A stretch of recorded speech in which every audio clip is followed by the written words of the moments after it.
प्रणाम मित्रों। तो चलिए बाल गोविंद भगत नामक कहानी को आगे पढ़ते हैं। भादों की वह अंधेरी अधरतिया, अभी थोड़ी ही देर पहले मूसलाधार वर्षा खत्म हुई है।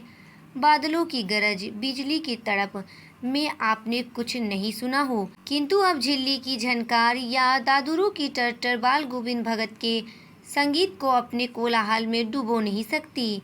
उनकी खजड़ी डिमक डिमक बज रही है और वे गा रहे हैं, गोदी में पियवा चमक उठे सखिया, पीहूक उठे ना। हाँ, पिया तो गोद में ही है, किंतु वह समझती है वह अकेली है। चमक उठती है, चिहूक उठती है। उसी भरे बादल वाले भादों की आधी रात में उनका यह गाना अंधेरे में अकस्मात कौंध उठने वाली बिजली की तरह किसे न चौंका देता। अरे, अब सारा संसार निशब्दता में सोया है। बाल गोविंद भगत का संगीत जाग रहा है, जगा रहा है। तेरी गठरी में लागा चोर, मुसाफिर जाग जरा। कार्तिक आया नहीं कि बाल गोविंद भगत की प्रभातियाँ शुरू हुई, जो फागुन तक चला करती। इन दिनों वह सवेरे ही उठते, ना जाने किस वक्त जगकर वह नदी स्नान को जाते। गांव से 2 मील दूर, वहां से नहा धोकर लौटते और गांव के बाहर ही पोखरे के ऊंचे भींडे पर अपनी खजड़ी लेकर जा बैठते और अपने गाने टेरने लगते। मैं शुरू से ही देर तक सोने वाला हूँ, किंतु एक दिन माघ की उस दांत किटकिटा देने वाली भोर में भी उनका संगीत मुझे पोखरे पर ले गया था। अभी आसमान के तारों के दीपक बुझे नहीं थे। हाँ, पूरब में लोही लग गई थी, जिसकी लालिमा को शुक्र तारा और बढ़ा रहा था। खेत, बगीचा, घर, सब पर कुहासा छा रहा था। सारा वातावरण अजीब रहस्य से आवृत मालूम पड़ता था। उस रहस्यमय वातावरण में एक कुश की चटाई पर पूरब मुंह काली कमली ओढ़े बाल गोविंद भगत अपनी खजड़ी लिए बैठे थे। उनके मुंह से शब्दों का तांता लगा था। उनकी उंगलियां खजड़ी पर लगातार चल रही थी। गाते गाते इतने मस्त हो जाते, इतने सुरूर में आते, उत्तेजित हो उठते कि मालूम होता अब खड़े हो जाएंगे। कमली तो बार बार सिर से नीचे सरक जाती। मैं जाड़े से कपकपा रहा था, किंतु तारे की छांव में भी उनके मस्तक के श्रम बिंदु जब तब चमक ही उठते। गर्मियों में उनकी संझा कितनी उमस भरी शाम को न शीतल करती। अपने घर के आंगन में आसन जमा बैठते। गांव के उनके कुछ प्रेमी भी जुट जाते। खजड़ियों और करतालों की भरमार हो जाती।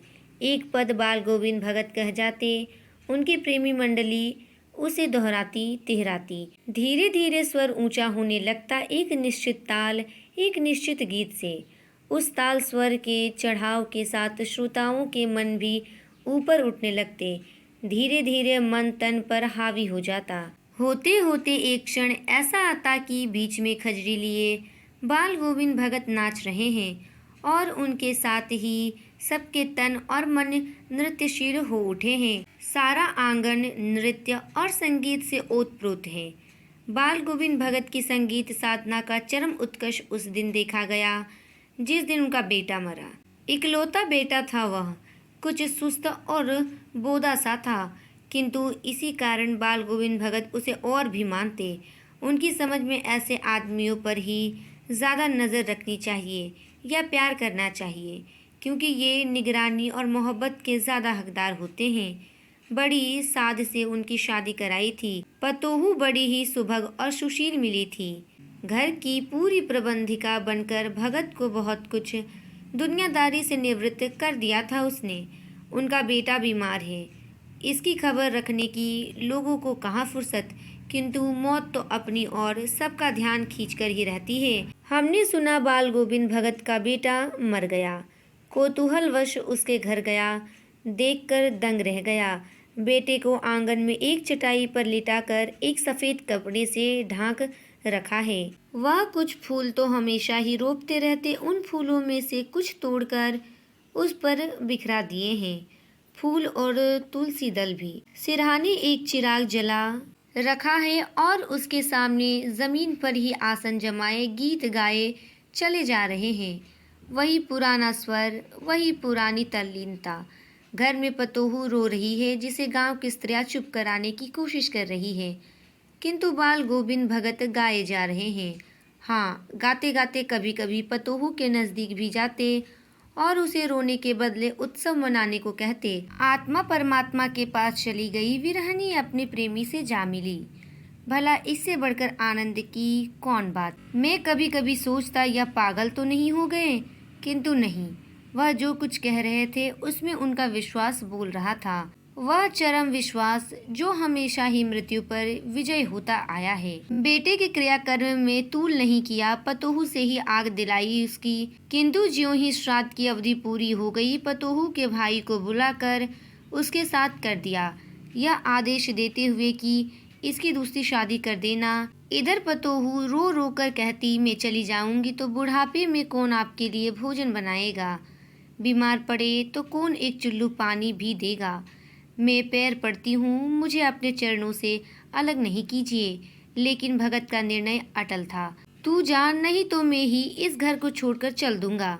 यह थी उनकी आखिरी दलील, और इस दलील के आगे बेचारी की क्या चलती। बाल गोविंद भगत की मौत उन्हीं के अनुरूप हुई। वह हर वर्ष गंगा स्नान करने जाते।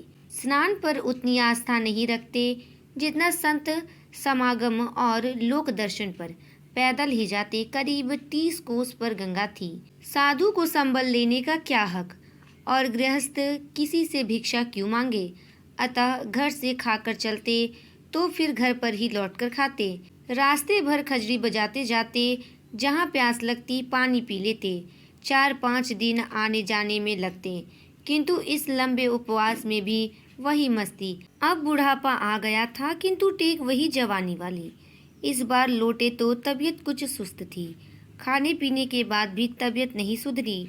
थोड़ा बुखार आने लगा, किंतु नेम व्रत तो छोड़ने वाले नहीं थे। वही दोनों जून गीत, स्नान, ध्यान, खेती बाड़ी देखना दिन दिन छीजने लगे। लोगों ने नहाने धोने से मना किया, आराम करने को कहा, किंतु हंसकर टाल देते रहे। उस दिन भी संध्या में गीत गाए, किंतु मालूम होता जैसे तागा टूट गया हो। माला का एक एक दाना बिखरा हुआ। भोर में लोगों ने गीत नहीं सुना। जाकर देखा तो बाल गोविंद भगत नहीं रहे, सिर्फ उनका पंजर पड़ा है। यहीं पर यह कहानी समाप्त होती है। धन्यवाद।